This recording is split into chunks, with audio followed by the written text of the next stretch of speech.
What's happening, everybody? With the weather in the Northeast about to take a dump, I figured I'd take a few seconds and show guys how to use a simple antifreeze tester to make sure your stuff's not going to freeze up.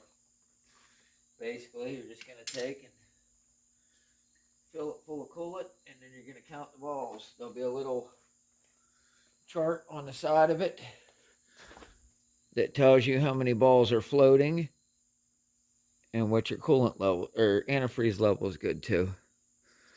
Now in this case we have, looks like 3 balls floating. So 3 balls, we'll turn it around.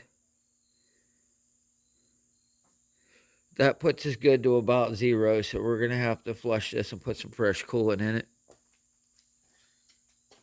So yeah, this coolant's down a little bit, but that's probably just flush it because it looks a little dirty anyway. We'll flush it, put fresh coolant in it.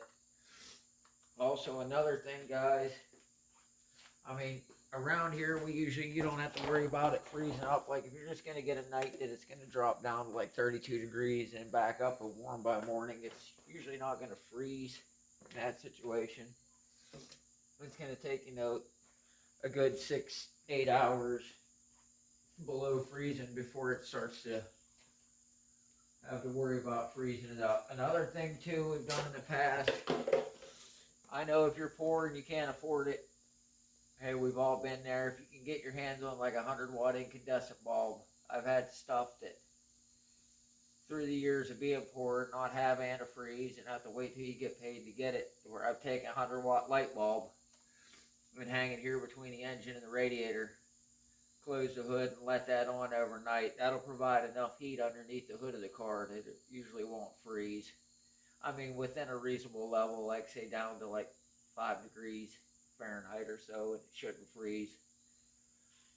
Other than that, just check everything. Make sure you got good coolant. You don't want to crack a block. Remember, those plugs in the block, they're not really freeze plugs. They're just core plugs to get the casting sand out of it when they cast the block. So don't count on them to protect it if it freezes, and we'll talk to you later.